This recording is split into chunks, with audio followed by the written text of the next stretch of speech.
Namaskaram, Vanakkam to all of you. It's such a pleasure to be here. Let me tell you the Purushartha as we understand it, as has been given to us, and then we'll move on to what we think is Purushartha for us women. As you see on the board, the number 4 is there. 4 is a very magical number. It is a number of beginning and of end and all that is in between the beginning and end. When we go through the 2 hours, you will understand how it plays itself out in our lives. So Purushartha, as I said, is something to do with humankind, not just mankind, with humankind. And it is a gift of our great rishis, of our rishikas, our yoginis and yogis, our gurus, who could understand the vast expanse of the Brahmand, the cosmos, and bring it down to the lowest atomic level of the individual, which is called the Pindand. And they didn't just stop there. They gave us tools, means, pathways, journeys, practices, which could help the Pindand experience the Brahmand. This is unique culture. And it is something that is very, very, very absolutely a gift of this Punya Bhumi that we call Bharat. And I do believe those of us who are born in this Punya Bhumi are truly blessed to be here at this point in time when there is this churn that is happening, and suddenly wherever you go, you find feminine energy raising ahead. Everywhere. More so in India, but everywhere. I have traveled the world a bit, and I've just gone to Morocco and back, and I saw that women are so ready to know about themselves, not in you must pardon me for saying it, not in a Western, strident, feminist way, like wear the pants, burn the bra, and show I'm bigger than the man or better than the man. I can break all the glass ceilings that you can sit under and prove myself bigger. That is a very destructive way of expending your energy. What we are looking at now, and which is so evident, is we are all looking at how can I harness my Shakti, not in competition with the male outside of me, but how can I harness my Shakti to radiate my truth, my beauty, my strength. So there's a light shift. I won't even say it's actually a tectonic shift in thinking. That from trying to be better than men, we are saying, hey, we played this game. It's not getting us anywhere. The world is getting worse than what it was before. So let us see what this aspect of us is all about. Because at the end of the day, we are the bearers. We are the nurturers. We are the one who birth things. So we need to find our source, our inner strength, in order to live a wholesome, complete, aligned life. So coming to the Purushartha, every time I look at Purushartha and I just keep staring at it, saying, which were the minds of my ancestors who could conceive of something like this? Because it covers the life of every human being on planet Earth. These are all guidances, guidelines. And what are the guidelines? There are 4 guidelines. One is called, the first one we talk about is Dharma. The second is Artha, Kama, and Moksha. Dharma is, erroneously understood as righteousness. It is not just that. Sanskrit is a very rich, nuanced, contextual language. English is not. So when you try to translate Sanskrit words into English, some of the beauty, some of the rasa of the word is completely lost. But hey, we have no choice. We are communicating in that language. So we'll do the best we can to bring out the richness of this language called Sanskrit. So Dharma is the guidance that was given to us to live a life of a high moral quality. When I say moral, I'm not talking about morality. I'm not talking about this basic do's and don'ts. It was much bigger. It was much larger. So the dharmic lifestyle, if you ask somebody, what is that somebody supposed to do in their life in order to enhance that energy? What are the ways? If I'm a warrior, what is my dharma? My dharma is to fight. My dharma is not to stay back and say, oh my God, ahimsa. I've grown up with ahimsa, which says you cannot kill. But dharma as a warrior says, you're a warrior. You kill not for pleasure. You kill not for vengeance. You kill to protect. Just the thinking is so different. So it absolves you of many things when you are very clear in your dharmic consciousness of what to do. This is just a small example I'm giving you. Our lives are replete with these examples. We'll talk about it as we go along. Artha, this is so fascinating because there's a thinking in, around the world that Indian thought is all about spirituality. Ascetics who are, their bones are showing and they're sitting in some Himalayas, killing themselves in order to get moksha. No. Artha is the guidelines given to us on how to experience abundance. What are the means by which you can gain wealth? What do you do with the wealth that you are accumulating? And that there is a process where the energy flows when you learn to give that wealth and you receive it. So there is a loop of giving and taking, and that is what keeps everything moving. Otherwise, if you hoard, everything is stagnant. And stagnation always causes a disease, discord, and discontent. Please, we need to remember that. Be wealthy. Enjoy everything. Because that is also part of your dharma. To live a good life is part of the dharma. And then from Artha, we move into Kama. The minute we say Kama, it's a Kama Sutra, it is lust, it is sex, it is this and that. That's just one minuscule part of it. Kama really talks about desire of any kind. Desire to eat ice cream. A desire to switch on the AC if it's hot. Every desire, it is talking about that energy which is sparked, the spandana which is sparked in order to move you to doing what you need to do. That's a very important concept of karma that we need to keep in mind when we are talking about the Purushartha.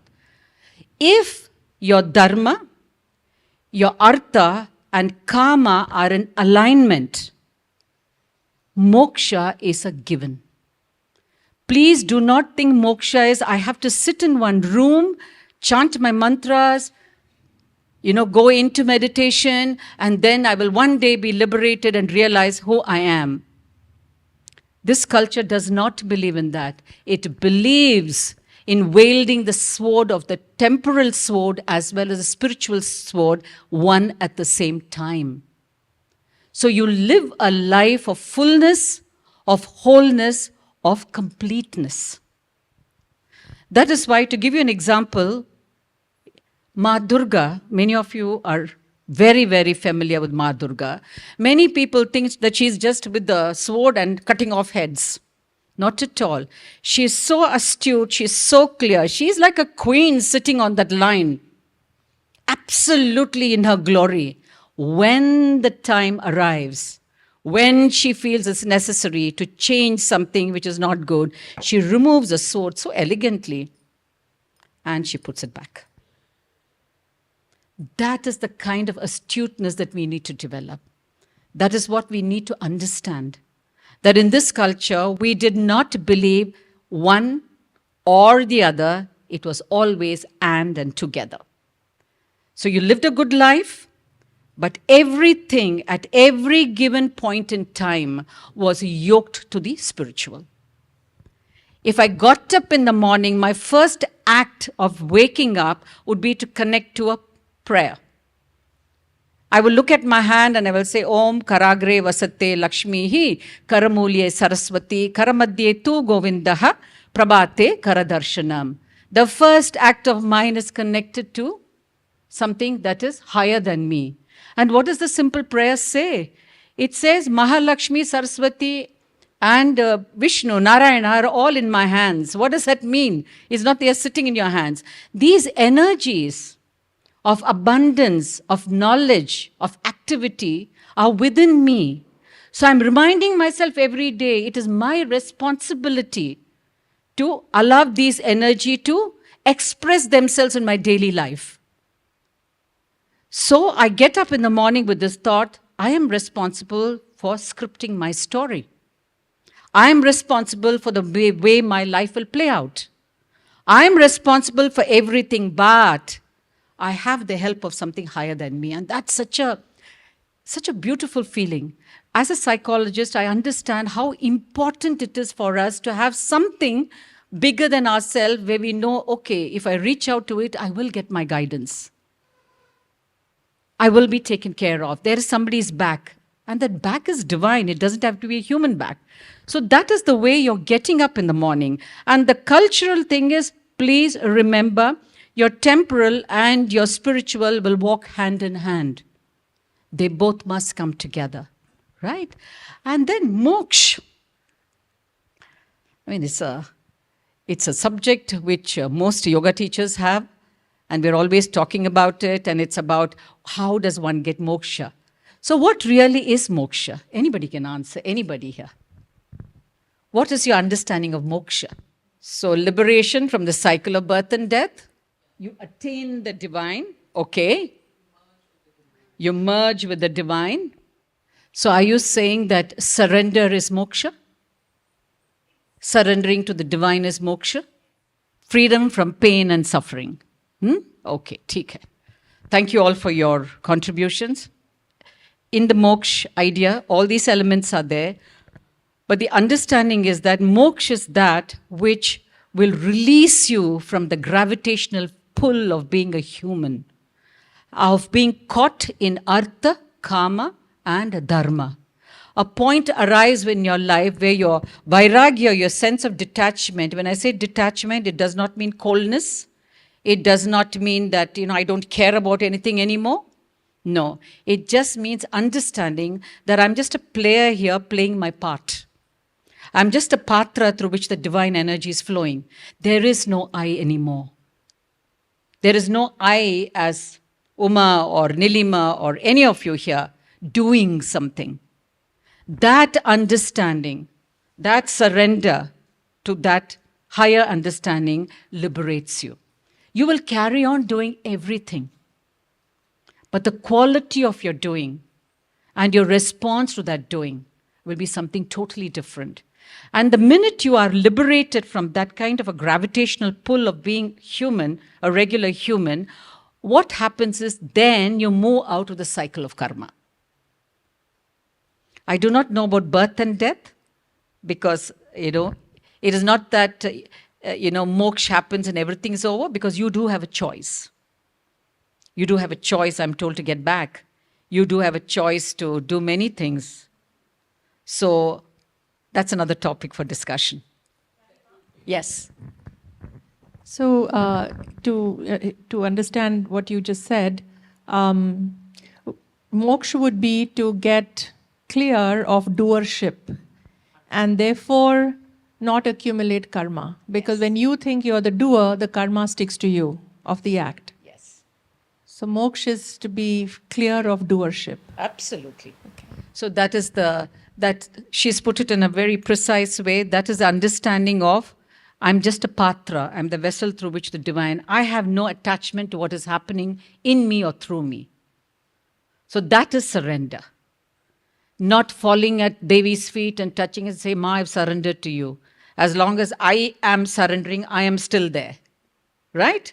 So moksha is that. And moksha can happen at any point in time. You don't have to wait to be 70 to attain liberation. If you have understood that principle and you live that, you embody it, you are living a life completely liberated. You will carry on with your dharma, artha, kama, but absolutely without any attachment to the doership. Right? So that is moksha. Now, before we go a little further, I think there are some papers with you. 4 papers are there. And you have 4 colored pens. And all I want to do is, if one page is dedicated to one of the Purusharthas, say for example, Dharma. Take one color. The colors are, if you can possibly do, red, blue, green, and black. Otherwise, it can be any color, 4 different colors, right? Okay. Just give them 4 different colors, that's enough. Doesn't matter. So under the heading of Dharma, just write what you feel is your dharma at this point in time in your life? One page, one color, write dharma.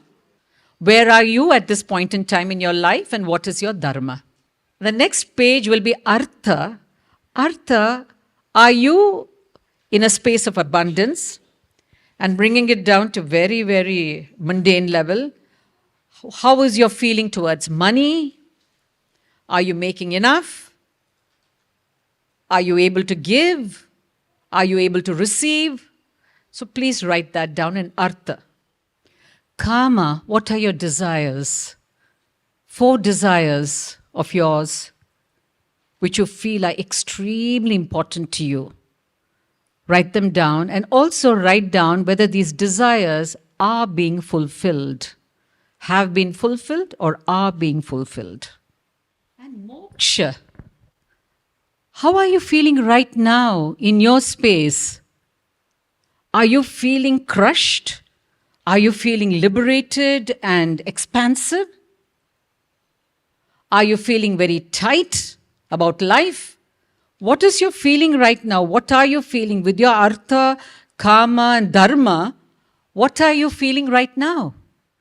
One of the ways in which women learn is to imbibe all these great knowledges into their bodies. For a woman, the body is her everything. She stores memory, she stores emotions, she learns to listen to her intuition, she takes the wisdom of her being, and everything is through her body. That's why she's called Prakriti, she's nature herself. And here I would like to tell you a little story, because one of the ways in which women kept the wisdom of their ancestors and passed it on from generation to generation was through storytelling. How many of you are familiar when you were young children that at night somebody would come and tell you a story? It could be your mother, it could be your father, or it could be a collective. We're all sitting together having food, somebody's telling you a story and giving you the food in your hand and you're eating and you're listening and saying, just in awe, your mouth is wide open, it's not crunching the food. How many of you have that memory? That's beautiful, wonderful, right. So these stories, why were these stories told? Stories were told because, of course, they are delightful. It's so joyful to listen to stories. 2, many of the truths of your community, of your culture, was coded and embedded in those stories. Many stories that we tell our children and which our parents told us had layers and layers of multiple meanings in them.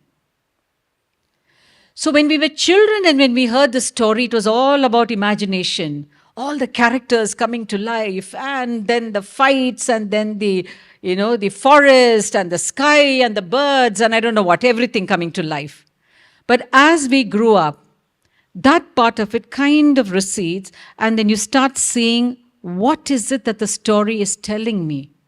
How does it teach me? What is it saying about my life and therefore the lives of others? So storytelling should never stop.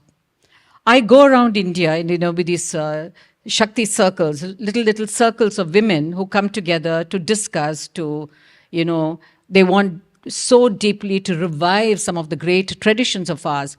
And always I find storytelling is stopping. We are not telling stories anymore. We are giving children a book to read. And the most tragic is giving them a Kindle or the phone and asking them to watch the stories as cartoons or whatever. So why is storytelling important, apart from the other reasons that I gave you, that it carries the cultural heritage, it teaches so many things, and it kind of binds and brings people together. There's another very, very important reason, and that is why women told stories. Just give it a thought. Why do you think we gathered in groups, circles, with children, with ourselves, the wise one in the community telling us stories? To share the wisdom, a little bit more fundamental than that. Okay, so there is a connect, there's a contact in that communication, yeah? A very, very warm contact that is happening, okay? A relatedness, same thing. Same thing, relatedness, beautiful. One more, which is very, very fundamental to storytelling. Okay, you're getting there. But the fundamental aspect of storytelling, see, when you tell a story and you say it with all the drama and the juice and the rasa of the storytelling, why do you remember? Because, no, the fundamental thing is when you tell a story, a sound is passing from you to the other person. There is a vibration that passes. There is a particular frequency that is released, transferred.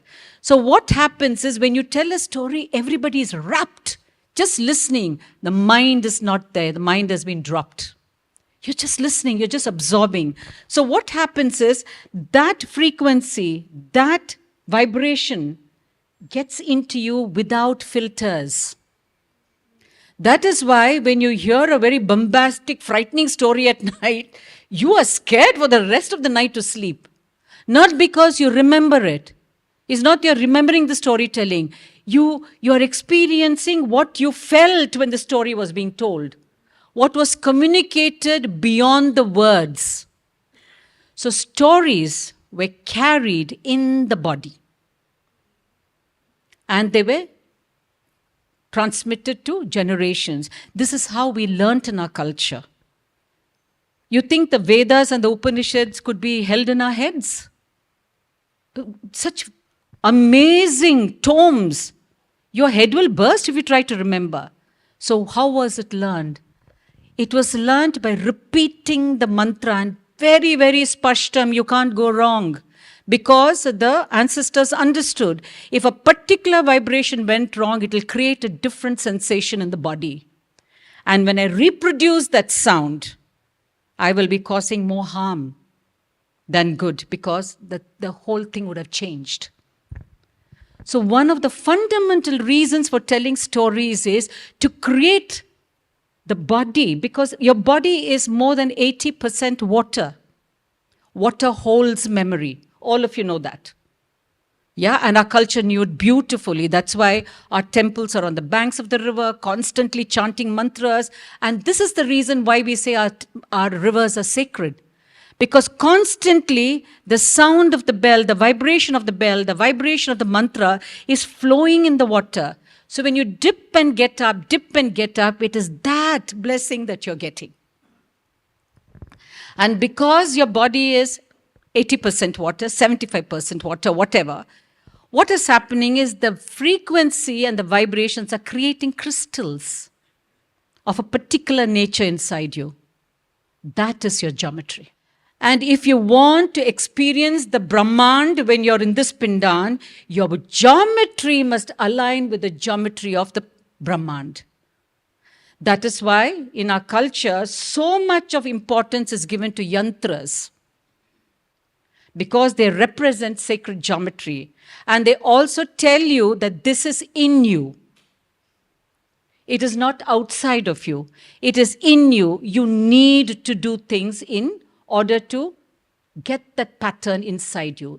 The minute you get that pattern inside you, you start radiating that vibration and frequency.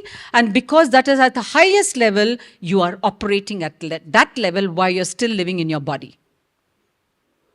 So moksha is not something that comes at death or, you've attained samadhi and you have no use to the world anymore. In a sense, I'm talking about in a very transactional, social sense. Otherwise, if you're in samadhi, you are doing something great for the world otherwise, at a different dimension altogether. So we need to understand why it is so important to tell stories. So in this place of dharma, artha, kama and moksha, where would you put storytelling? So please, those of you who are still in a position to tell stories to your children or your grandchildren, read it out to them. And actually, children are not interested in your reading. Just tell a story of your childhood. Just say, oh, when grandma was, your age, this happened, that happened, and you just watch what happens to them. That's enough. 15 minutes of your time. And when they go to sleep, because when they go to sleep, the mind is shutting down. So when the mind is shutting down, they're just taking what you say. So it's extremely important. You have to be so careful at the time of their sleep, how they go to sleep. It's for us also. We are watching Netflix and some dramatic dramas going on and some relationship chaos is going on there, and we go to sleep with that. What's happening inside our body? We have taken that in. And in the morning we get up and we are so, grumpy and nasty and we're wondering, what's happened to me? You put that inside. So women, because we are nurturers and we are givers, and we birth things, not just a baby, we birth so many things, and we are the creative energy, we need to be very, very conscious of what we are doing. Right now, all our consciousness, all our energy is going into bettering ourselves than men. Men are there, let them be there. We are women. We are Shaktis. Where is the comparison? When are we going to use our energy to dip inside and find out who we are? And then radiate that truth, declare it from the world, the rooftop. And how do you declare it from the rooftop? You dance, you sing, you come together in community, you celebrate by cooking. You are in your Shakti. And when you start doing that, what happens is your Dharma, Artha and Kama gets imbued with 2-3 qualities which are very essentially women. And those qualities are, there's a word in Sanskrit called mudita. Mudita means delight. You delight in everything you do. Nothing is one chore or, oh my God, I have to do it. No, you delight in it. When you delight in it, you'll raise your energy levels. The next quality, that essence in a woman is mamta. Mamta is generally seen to be as motherly. It is not motherly. Mamta represents creative energy. It represents a capacity to birth new things. And also it represents the ability to nurture. You have created something, that's not enough. You have to nurture it. You nurture it so that if it is a human being, it grows with a clear understanding of Dharma, Artha, Kama. Just imagine the responsibility we have brought onto ourselves. We are the fire keepers of civilizations. How we are is what generations from now will be. And we are quibbling. So it's time to get into our Shakti and to radiate Shakti and to know the tools which we need in order to bring this out in us as individuals and as a community of women, right? Okay. So having said that, I want to tell you a story, a very interesting story, which I've always loved right from the time I've been young. It is said that if there is too much of knowledge seeking, that you're all the time listening to lectures, reading books, watching some high-funder YouTuber, giving gyan on something, etc., etc., you start loading your cerebral space. And cerebral space is connected to the air energy. Your nervous system is connected to the air energy, Vayu. So what happens is, after a point, your physical organ cannot take it anymore. So you'll end up with all kinds of problems. You may have migraine headaches, you may have brain fog, whatever.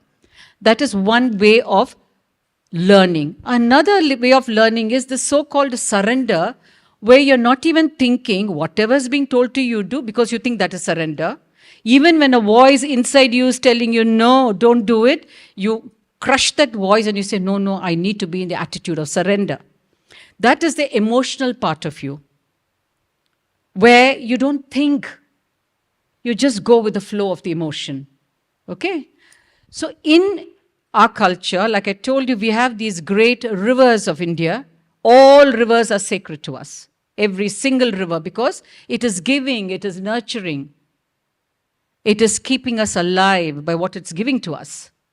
But among all these rivers, we have the Ganga, we have the Yamuna. We're going to talk about both of them. And one more. So Ganga, if you notice, she sits on Shiva's head.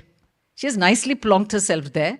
And from there, she is just letting out whatever she wants from the top of his head. No one else apart from Shiva can handle her. That is her energy. So it is said she is beloved to the jnanis, to seekers who use their mind to understand Brahman, who go with the idea of asking questions and coming to a time when there are no more questions to be asked. You cannot ask any more question. It's a very tough space. It is like, going to a destination in a train where all the windows are closed. You reach the destination, but so dry, Just imagine you're not able to look at the scenery or there's nobody to talk to. You're just going. So that is the space of Ganga. Yamuna, on the other hand, she's all heart. She's Salilam, just wrapping herself around Krishna's feet. And she just, anything and everything Krishna does, that's it for her. Emotion also has its limitation. Surrender is not losing your head and just giving into everything. That's not surrender, okay? So that is one stream. Now, neither this can get you to moksha, nor this can get you to moksha while you're in this body. What can get you to moksha? When both Ganga and Yamuna come together at the Triveni point, Saraswati rises. Saraswati reveals herself. In Allahabad, you have Ganga, you have Yamuna meeting, and then in that Triveni Sangam, where they all meet together, Saraswati arises. She's wisdom. And Saraswati has both the Vedas and the Veena in her hand. She has science and she has the arts. She has the head and the heart. And what does that mean? Wisdom consciousness arises. And when wisdom consciousness arises in us, our intuition becomes a guiding light. So we start moving into our own Shakti. We become these wise women. You can be 25, you can 75. There's no age limit for this. And the wisdom is what becomes a guiding light. So the learning from here is, don't go just with your head at everything. Don't just be heart. Move into the mind of your heart when you're doing something. There is a mind and there's a heart. And then there is this beautiful quality called the mind of the heart, where you operate with awareness, not with intelligence. Intelligence after some time can give you a headache. When with deep awareness, you operate in every aspect of your life, whether it's dharma, artha, kama, whatever. And that is very, very unique to women because of our biology. We'll come to that. Any questions here? You said Saraswati is wisdom consciousness. So morning session, we were exploring a four aspect of the mother, and Maheshwari is the wisdom consciousness. So from that point of view, how would you say Saraswati being the wisdom consciousness, although it makes such a perfect resonance? So I'm just wanting to hear you more on it. Okay, you're talking about Maheshwari, right?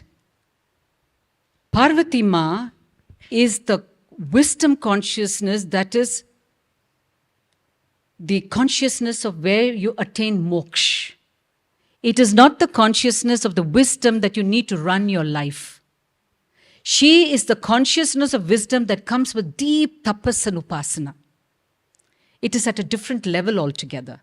If Saraswati is here guiding us with her wisdom, Parvati goes one dimension higher.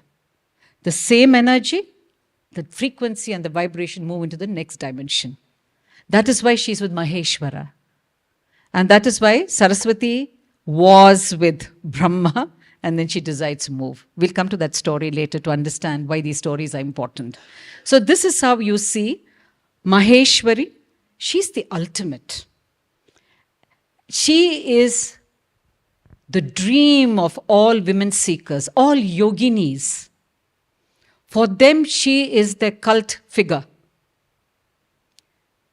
Because she shows through her example, having been such a pampered, rich princess, she left everything to go into tapas to attain what she needed, giving us the example that we can be there too. And that wisdom is at a higher level altogether. So I would see it more as, it's ridiculous to say the word gradation, just that a different dimension. Saraswati would be more worldly, Maheshwari would be, yes. One way, the difference is wisdom at the level of Maheshwari and then knowledge for the work at the level of Saraswati. Excellent. Absolutely. So it's more worldly. Saraswati is more worldly and Maheshwari is more into the spiritual realm. But you have to use your body and mind to reach there. It's not that it's something just which drops from heaven. You have to use it. So you go through Saraswati and then you take the next leap. And you realize Parvati, Maheshwari, right? Okay. If you see in our mapping of the rivers, Saraswati is Gupt. Saraswati is not seen. It is said she is underground. Wisdom is underground. It is never seen. It will only come up when these two come together. Till then, it can never, ever be experienced or seen. That's why it's a hidden aspect of you. And that's why we say, wisdom is within you. Allow it to come out. And how do you allow it to come out? When you start operating from the mind of your heart, where the mind and the heart are anchored. And from there, wisdom operates. So you live your life with the best of information, with the best of behavior, with the best of perception. And when you live that kind of a life in this ashrama, moksha is there for you throughout. Throughout. Because when wisdom is there, this idea of the gravitation, you're away from the gravitational pull of all the baser tendencies. You moved. So we need to become Saraswati using the Ganga and the Yamuna in us. We have to use Ganga and Yamuna. You can't just jump to Saraswati. So every one of them has got a place in our life, right? So these stories bring to us the truth of so many things that it is so important for women to embody learning, to raise their energy. One is that. Another way of raising energy is something that I'm finding we are just losing completely.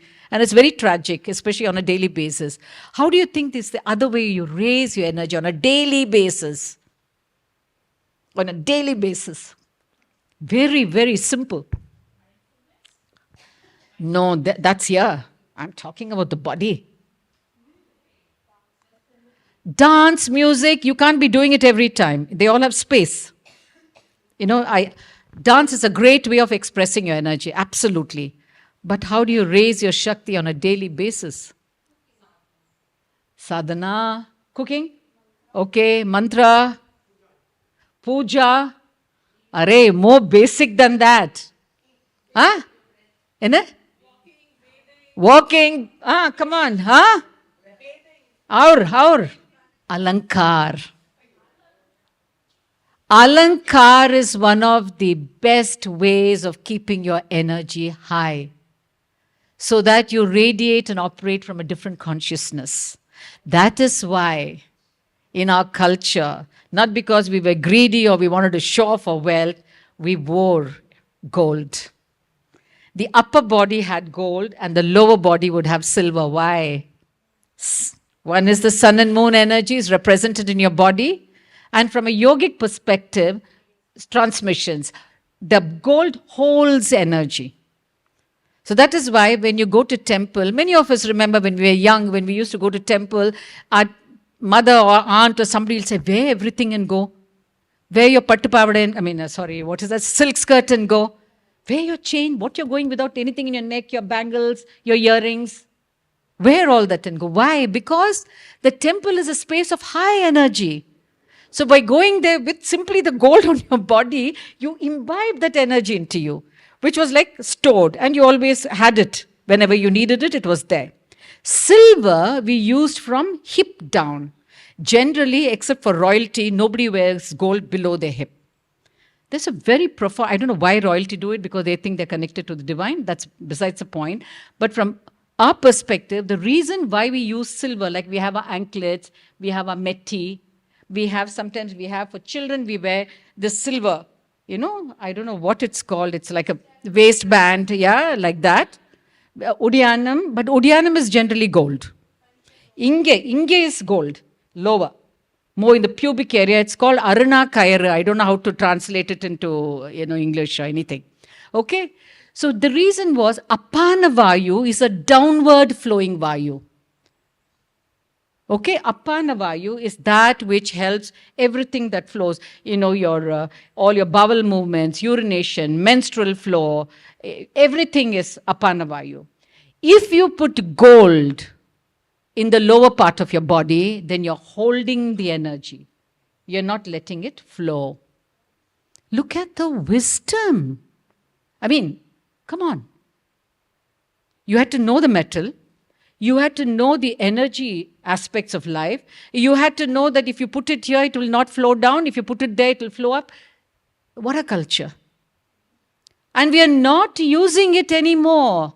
And also, when you do Alankar, just like you do Alankar for the divine energy in temples or your puja room, when you do Alankar, that essence, remember we said buddhita, delight, of pleasure, of oneself. Nobody has to tell you you're looking beautiful. You're not waiting with a begging bowl or will somebody tell me I'm looking nice? Will that man tell me? Will this woman tell me? No. You're just looking at yourself in the mirror and saying, wow. Wow. That energy, that wow, can really lift your energy up. So please, when you people go back home, pull out all that which you're pushed into your bank safes or wherever it is. Don't want to go out because people will pull it off. Wear it at home. 15 minutes, just sit in the front of the mirror and just feel like a queen. The reason that happens is during that twilight time, the dusk, whatever you do during the twilight time gets embedded in your muscle memory. Therefore, in the twilight time, since I'm assuming you're from Tamil Nadu, if Alankar, puja, going to the temple, chanting, all that was encouraged during the twilight time, so that your energy would be raised. Because anything you did at that time would affect your energy very deeply. That is why it is said when, even now I hear mothers saying, why can't you get up from front of the TV? Time is 6 o'clock, go wash your face, do something. Because they may not know the reason, but they remember that this is what they were told and there must be some reason to it. They have not asked. Therefore, the children do not listen because they don't know the answer. But the answer is that at that time, that dusk and dawn, 2 times, that is filled with potential energy. So why waste it? Use it well, use it wisely. If your Saraswati is alive, you won't even ask these questions. Yeah? Maybe the Ganga is sitting on their head and saying, why should I do it? What nonsense. So it's very, very important that you do these 2 things. One is storytelling and another one is Alankar. So I do understand the context what you're saying, but I also genuinely coming from a space of what's an alternative to it. Okay. Because it's been quite some time I don't wear it. And for me now it's uncomfortable to wear anything that's gold or this. This also has taken some time. It is also because it came as an instruction in this. So I'm not coming from I understand, but I'm coming from there may be a time when this is all needed. And I understand its role and importance. I've gone through it. But I also understand that this does not appeal to me anymore. Yeah. What's an alternative to it if I still want to be able to live So this is not the answer I'm giving you. This has been given by our ancestors because they met many women like you asked these questions. Okay? So what was the answer they gave? They said, okay, if you don't want to wear all this and you're feeling uncomfortable, learn marma therapy. Learn marma therapy because you will start activating all the points in your body which will... Why are we doing it? For the Shakti, for the energy. So learn this. Keep your energy high. And in the process, because you don't like Alankaram, you like this, you will be of help to the society. You may use it for healing. You may use it to teach others. So they had an answer for everything. For every mind, they had an answer. That is why in Sanatan Dharma, there are so many paths. We don't believe in anything. We are seekers. Because seekers want to know. Therefore, all the paths were given saying, if this is your mental makeup, this is your path, go towards it. My mental makeup is different from hers. I would love to do Alankar. She doesn't like it. So what the guru or the ancestors, the ancients will do is, okay, this is your path. Don't get disturbed. It's okay if Rahi is talking about Alankaram, let it be for her. You walk that path. Raise your energy. So seekers are different from believers. And because this is a culture of seekers, we have any number of paths, any number of gods and goddesses. Not because we are crazy, we have no other work to do, because we understand it, every aspect, the divine is there, and our job is to help somebody reach the divine to the path that is most convenient for them. Asking from a point of curiosity, why are these activities or processes not instructed for men? Or is there an alternative process through which they channelize the same energy? Okay. Firstly, the premise that is not given to men is not the correct premise. Everything was given to men. If you look at our culture, just go back a few hundred years, men would wear wonderful anklets. They had the bajuband. They had the udiyanam. They had the tilak. Yeah? They had beautiful kundalams. They wore everything. Then came invasions, different thoughts, different ideas. And when you're subjugated for 1,000 years, it is very difficult to go back to this. But it was there. It is very much there. And if we can, like I told you, women have that sense of mamta in them. If we can birth this in men, then the Shakti has risen. Do it. Tell the friends. Don't you see guys now having kadkans? I mean, what were that, earrings? Yeah, but so you need to say why. Why kadkan here? Why not here? Because there's a marma point here which activates some vayu inside. Everything, why here? Why this side? Why that side? Not here and all, okay, that and all is crazy. So everything had a science behind it. And talking about science, many times women said that, oh, they have no scientific temper. Arts and humanities are fine for them, as if arts and humanities some low-lying thing not worthy of recognition. Please understand, in this culture, the person who was seen as whole, complete, and filled with his or her energy was somebody who knew the 64 kalas and the 14 vidyas.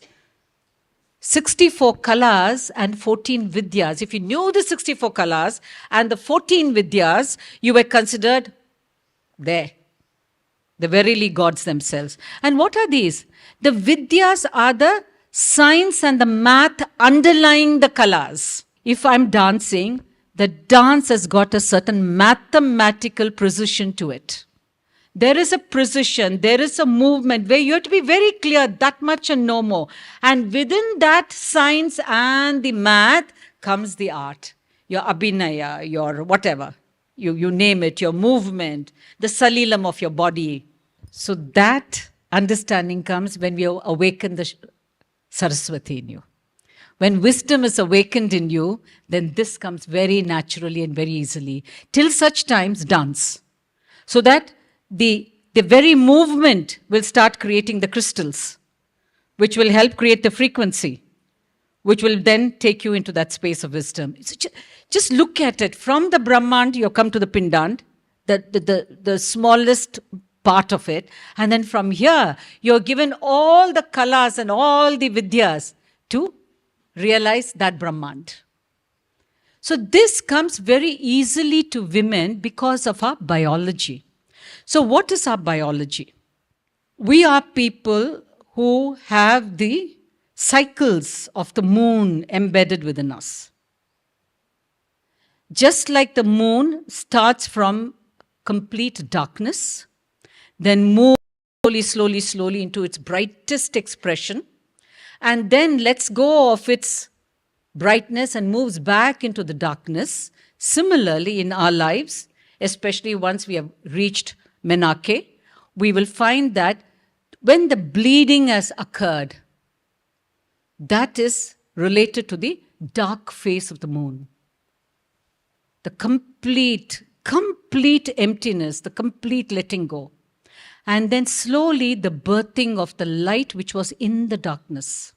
So from that darkness, the light emerges slowly. So you have the waxing moon. Similarly, from the bleeding, you start going towards ovulation, right? And when ovulation is complete, that is when today's full moon is there. You're ready, you're radiating, you are absolutely in the peak of the ability to create something new. When that does not happen, when what it is meant for does not happen, the whole thing lets go. Slowly, the body lets go, saying, yes, it does not serve the purpose, let go, and slowly loses the light to move back into the darkness. And this is a darkness which is vibrant with possibilities. It's not the darkness of the tomb or the graveyard, because this is the darkness where Shiva and Shakti reside together. That is why the new moon is so potent with possibilities. Today, we have moved very much away from this cycle. In earlier days, women used to bleed along with the new moon. And they would ovulate with the full moon. And then they'll go back into their bleeding as a group, not as individuals. Now, we are not in sync. So we are going through a whole lot of problems in our body. So our biology is so much nature, not even part of nature. Our biology is nature. If you're able to align that, the movement of a body with the movement of the moon, and take it into the further movements of the seasons, and then the cycle of the cosmos, we create a great space for ourselves where we can easily move from the Pindan into the Brahman, and from the Brahman into the Pindan with great ease. Today our mind is not even allowing us to accept the possibility, because we don't have stories anymore telling us that we can do it. Who is talking to you about the Rishikas? Who is telling you stories about the yoginis? Some yogini, I heard some Chauncet yogini temple, a little scary, I heard some, things like that happen. It's come down to that. And we can't blame patriarchy for this. Please, let's stop this nonsense. We have to lift ourselves up and, take our heritage back. It's our birthright as women. Research, and today you're all in the world of internet. In our days, to get a book in the library was like a Herculean task for us. Take the responsibility. Be a woman. You are a giver, you're a nurturer. In our hand rests this earth's life. She's gasping just like we are gasping. And we are looking at the men and saying, oh my God, these guys, they are responsible for everything. What are we doing about it? So we need to find those roots which have already been put in place by ancestors. We need to find those tools which are already there. We need to find those stories which have already been told and are continuing to be told. We need to find and create and find communities which will enrich us, which will raise our consciousness. And when the consciousness is raised, your Shakti becomes so available to you. So that is the sankalpa that needs to be taken. It's a covenant that you have with yourself and your divinity. So to be a woman is the crowning glory of the divine. Don't waste it. Yeah, we spoke about the Purusharthas, and then we are coming to the Ashrams. This is one of the most brilliant plans ever made for humanity to understand our journey from the time we are born till the time we die. I mean, you can't get more precise in one sense or more expansive in one sense than this thing that has been given to us by our ancestors. I'm so proud. Please forgive me my pride. I am so proud that we have something like this with us. And today we can talk about it, we can share it with others, and also remind ourselves we belong to this land, this Punya Bhumi that's Bharat. And our heritage is Sanatan Dharma. It was there everywhere. All indigenous cultures of the world practiced it. And surprisingly, we still have it in spite of everything that has been done to us. So going to the ashramas. Ashram, when you say ashram, it's a dwelling place, right? But not a physical place like a hut or some guru staying and you're going. That's a very basic way of understanding. Ashram is the dwelling place of that particular phase of your life. So our life is divided into 4 phases. Till the age of 7, nothing is told to us. Because till 7, we consider children as divine beings. So you don't teach the divine anything. You just exult in looking at it. You just enjoy it.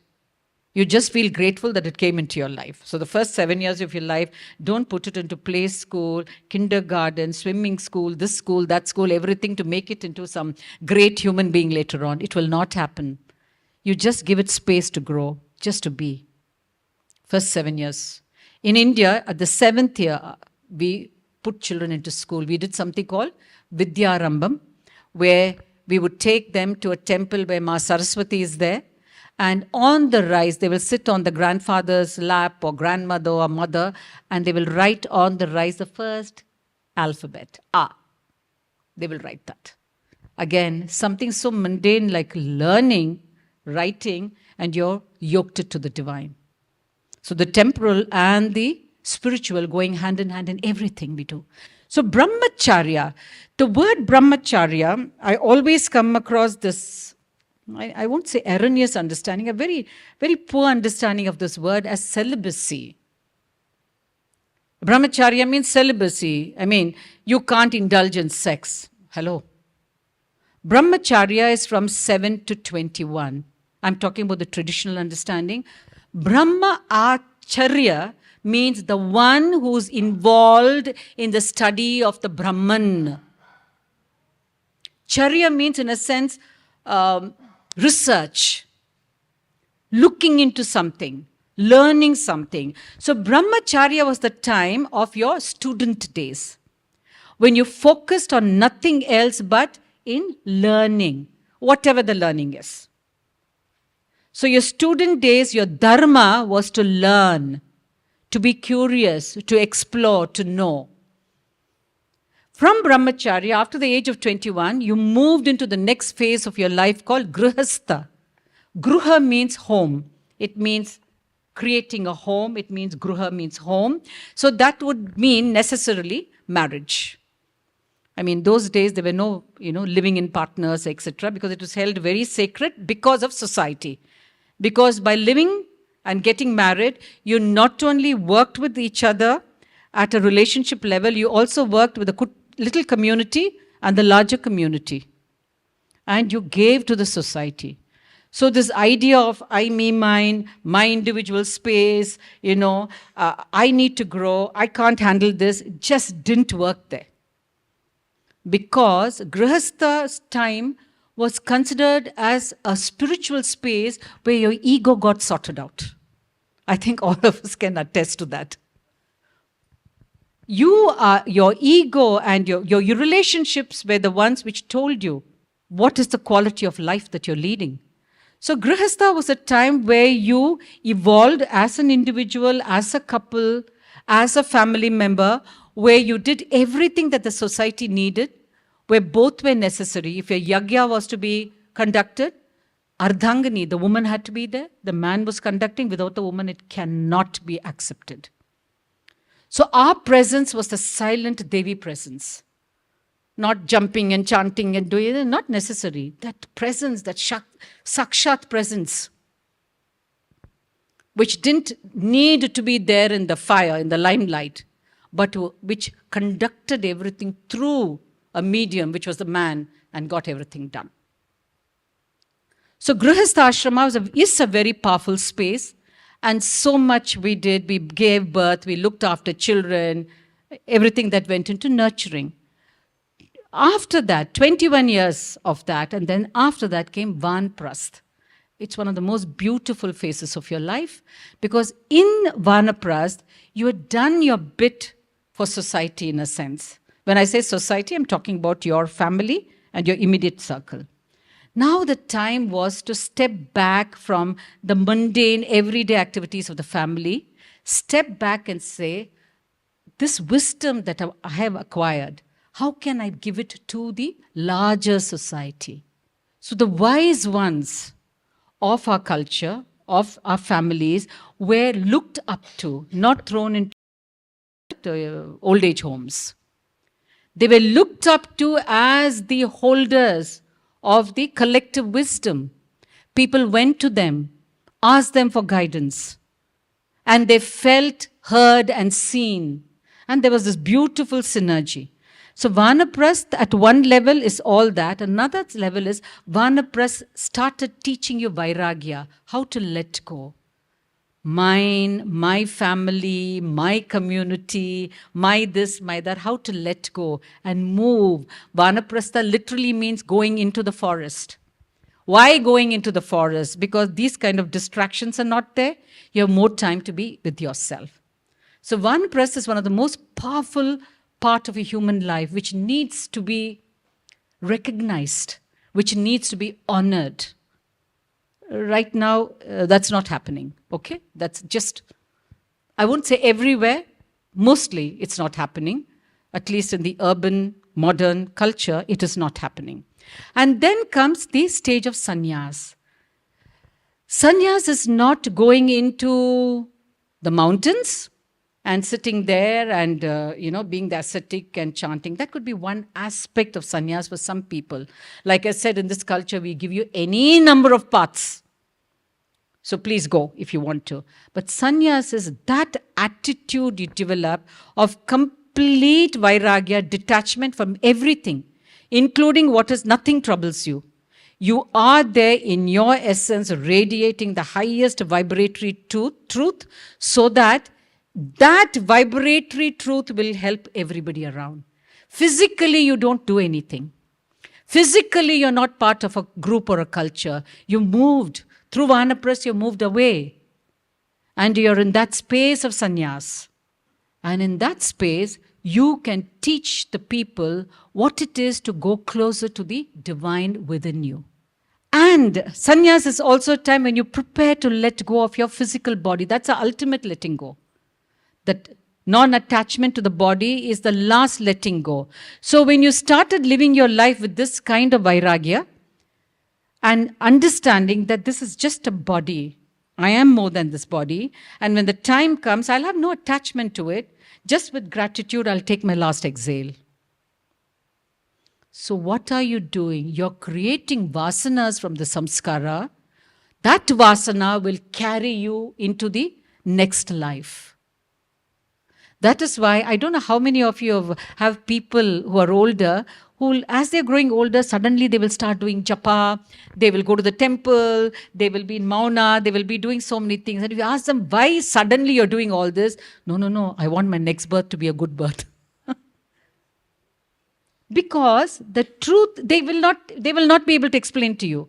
If you ask, what are you talking? It doesn't make sense. They will not be able to explain to you. If I lived that kind of life in my last years, I am creating the conditions in my body. The body I'm leaving as a mass here also will radiate that truth if I'm going to be buried. Otherwise, I'm ash. So what am I going to take with me? My vasanas.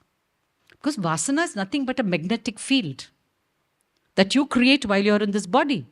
And that magnetic field is there. That cannot be destroyed. And that is the journey of your individual soul.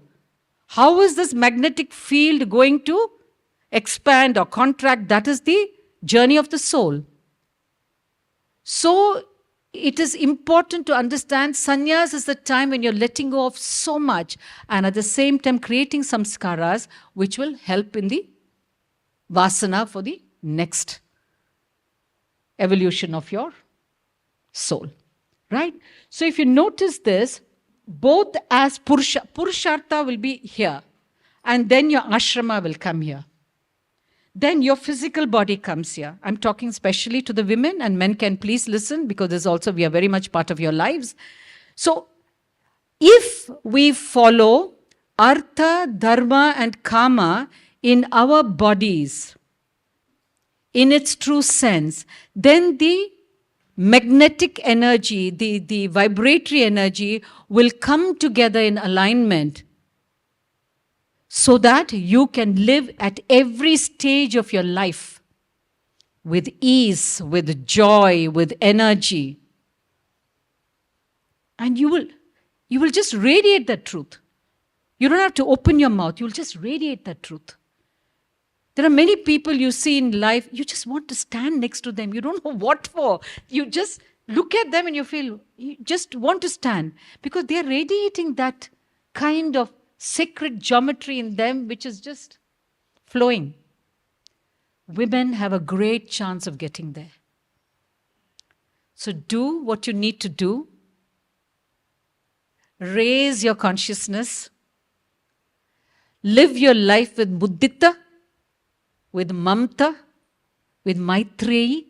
Maitreyi is friendliness. I don't know whether I spoke about that. Maitreyi is friendliness. Being unconditionally loving to yourself. Who is your friend? Somebody who accepts you for who you are. You don't have to put a mask in front of her. She knows everything about you. And in spite of knowing everything about you, she says, you're my friend. I love you in my life. So if you could use that essence of Maitreyi to yourself and to everything around you and everyone around you, then you will create a community of people, not just women, of people who will be able to then take this forward higher and deeper. So women have great responsibility, but it's a responsibility of great joy. It's a responsibility of great Shakti. Ma Saraswati, Ma Lakshmi, Maheshwari and Ma Kali, they're all archetypal lessons for us. They are symbols.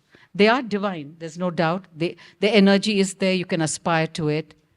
From Ma Saraswati, you learn boundary, how to draw boundaries. There are enough stories. If I get the time, I will tell you all. From Ma Mahalakshmi, you learn that unless you do your sadhana, you work on yourself and remove the muck that is covering your inner beauty and your inner glow, no Amrit is going to come out. No Mahalakshmi is going to come out. From Maheshwari, you learn silence. You learn the gift of Shakti in silence. Because she was so silent and there was no her when she was with Shiva, we were given the Vijnana Bhairav Tantra came to us. Because Shiva tells her, Devi, I cannot speak this to another. I can only speak this to myself. And you're so much me that I have no barrier, there's no filter. So we get Vijnana Bhairav Tantra. Because her whole body and energy just held Shiva's teaching. So from her we learn that when you're silent, when you're in your Shakti, the kind of things that can happen through you for humanity. And from Mahakali you learn when you need to destroy. And I use the word destroy in a very, very positive sense. When you need to destroy a condition that does not serve anything in order to create space for something new and beautiful to be born. That is why she was, in a sense, Rudra's consort. Because everybody sees Rudra and Shiva as, the god of destruction. No, they are not. It is not god of destruction. They are transformative. Unless you destroy, unless there is a catabolic energy in you, anabolic cannot happen. So she teaches you that. She tells you that anything in your life doesn't serve the purpose and it's creating more confusion and chaos. And you're hanging on to it just because it is the done thing, it is expected, etc. She says, no, take out that sword that I've given you, the spiritual sword, and finish it off. But finish it off with vairagya, no attachment to that act. Because if there's attachment to that act, you will create your own karma. So finish it, and once you've finished it, put that sword back. Don't keep rattling it and frightening the hell out of people and then creating some more confusion. So these great goddesses, these Mahavidyas, teach us these things. Boundary laying. Saraswati laid the boundary with Brahma. I don't know how many of you know the story of Pushkar. How many of you know the story of how she laid the boundary? And she said, enough is enough. No? Okay. So here is Saraswati, Mahalakshmi and Parvati. Okay, they're all sisters. They love each other and, they're in their own realms. Once, you all know that Saraswati is Brahma's consort, okay? But Brahma created her, so in a sense, she's his daughter also, and there's a lot of stories behind that, okay? So there is a huge yajna going to be held. All the gods and the whole heavens and Patal, everybody is coming for it. Everybody is one of the biggest. So Brahma tells Saraswati, Devi, everybody is coming. So let us make it really beautiful. So she says, fine. And after all, she is Saraswati. She said, no problem. It will be done. So as she is in her abode, Narada comes in. Narada is the catalyzer in our culture. He'll go and do things in order to create change. Okay? So he looks at Saraswati and he says, Devi, such a huge yajna, your sisters, Mahalakshmi and Parvati are going to come and then they'll be dressed in their finery and you're hanging around in this white sari of yours. So she just looks at him and tells him, this is me. He says, no. Please, at least for today, you're going to sit next to Brahma and everybody is going to look at you. Photo ops, right? You must look good. So she says, okay. So she must have gone searching for her jewelry wherever she's thrown it. And she said, I'll wear it. Huh? And while she's doing that, she takes a little more time than she normally does. Brahma is so used to how correct she is in her behavior. So he's sitting in the yajna and she has not come. There is still a few more minutes. She has not come. So in that impatience, Hari, he looks at the group and he talks to a few elders. He catches Gayatri and makes her sit next to him and the yajna is performed. It's going to be performed. They're starting it. And Saraswati arrives. And she just looks at him and says, what on earth is going here? What is happening here? Who is this sitting next to you? In the place that is for me. Then Brahma waffles and says, no, it was getting late and, we had to do this yajna, blah, blah, everything, so we had to done. She just looks at him and says, don't give a reason for your lust. You were in a hurry because you saw Gayatri and Savitri is also sitting there. You caught Gayatri and kept her. You know very well, in all the eons I've lived with you, not once have I created a situation where you had to panic. So she curses him and she says, nobody will worship you. So there are hardly any temples for Brahma. We have about, if I remember right, 5-6 temples. And imagine he's the creator. One would think the creator will have the temples everywhere. It is the power of things. What did Saraswati do? She called him out. One, which we never do in our life. Because everybody say, don't do it, it's not nice, it's not good, and what will happen, what will this, that, we keep quiet. Okay, 1. 2, she said, this and no more. She drew a boundary. And once she drew a boundary, she lived by that boundary. She didn't vacillate and create chaos, going, coming back, going, coming back. She drew her boundary. And she made it clear, this is me. You want me this way, I will be with you. If you can't honor me in this way, enough. So she taught boundary. And what did Mahalakshmi teach us? I told you sadhana, and a quick story. You all know about the Samudra Manthan, where the Asuras and the Devas are churning, and all kinds of things are coming out. And poor Shiva has to drink the halahal, and that's why he's called Nilakantha, because of the blue poison that he takes. Finally, after all this mug goes, there comes Mahalakshmi with a pot of nectar in her hand. So what is she teaching us? She says you have to work on yourself if you want to bring out your beauty, your amrit. You have to, through sadhana, through your practices, being focused, being determined, being completely consistent and committed to it, remove the muck that you've thrown on this beautiful energy. So when you work with your tapas and with your sadhana, your energy, the beauty of your energy, the radiance of your energy will come. That's a learning we get from Saraswati, Mahalakshmi. Of course, Parvati, it's all about tapas. It's all about that complete, single pointed focus, no distraction. Her Shiva. And that's it. If you want to attain the highest, be absolutely single pointed focus. It goes for your anything in regular life also. Do not be distracted by anything.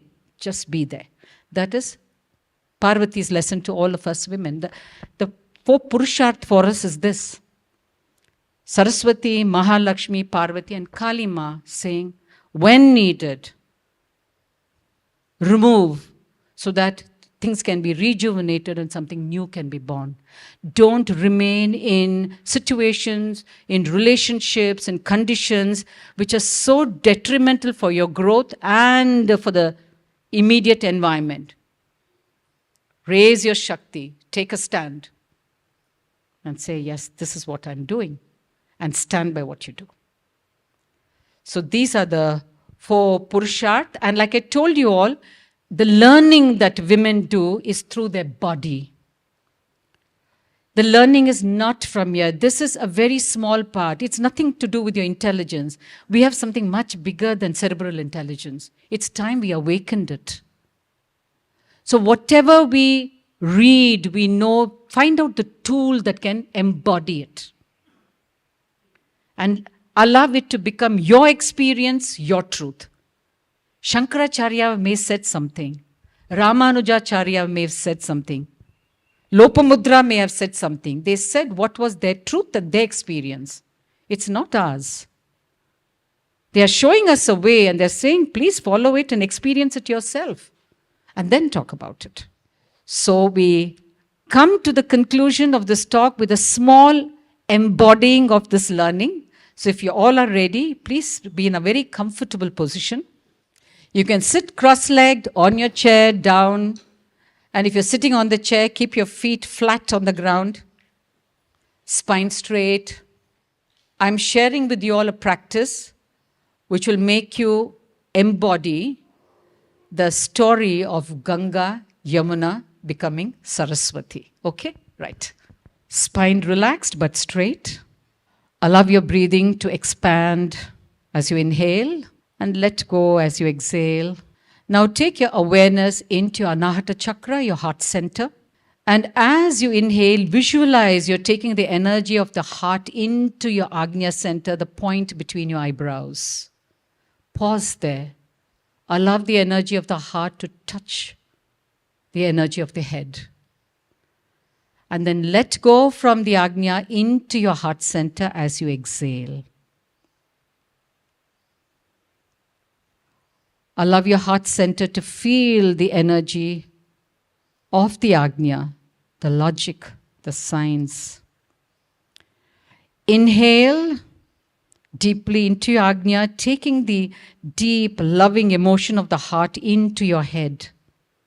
Feel your Agnya relaxing with the nurturing energy of the heart center.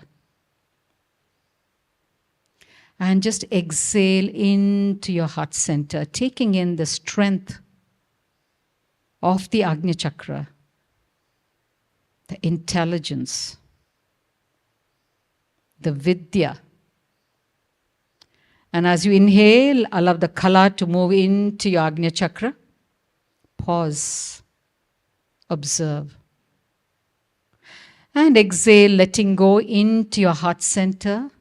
Take in the vidya to your heart center. Do this at your own pace for a few minutes. Do not look at it through your head. Totally go into the movement of the heart moving to the head falling into the heart. Om Durga, Durgati Shamani, Durga Paddinivarini, Durga Machedani, Durga Sadhini, Durga Nashini, Durgatodarini, Durga Nihantri, Durgamapaha, Durgamagyanada, Durga Daita Lokadavanala, Durgama, Durgamaloka, Durgamatma Swarupini, Durgamarga Prada, Durgama Vidya, Durgamashrita, Durgamagyana Samsthana, Durgamadhyana Basini, Durga Moha, Durga Maga, Durga Martha Swarupini, Durga Masura Samhantri, Durga Mayudadarini, Durga Mangi, Durga Mata, Durgamya, Durgameshwari, Durga Bhima, Durga Bhama, Durga Bha, Durga Dharini. Om Dhum Durgayai Namaha. Om Dhum Durgayai Namaha. Om Dhum Durgayai Namaha. Om Shanti. Shanti, Shanti. Shri Gurubhyo Namaha. Harihi Om.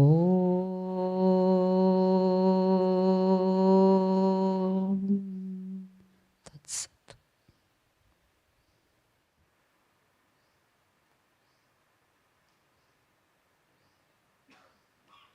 Thank you, Rahima. It was so beautiful to receive this topic delivered in such a unique Rahi way. You know, and you live these teachings, this wisdom of this land, your love for this land, your love for Devi is so completely embodied, so integrally. And more than the subject and the topic, it was that dhara that we received. So thank you so much. And I hope you're available to us going forward to just dive deeper into these. I love that you handle the subject in such a feminine way. It was completely about living it, and therefore not necessarily so much structure and notes and so on, and making it light and playful and easy, and it was so feminine. So thank you, Rahima. Thank you.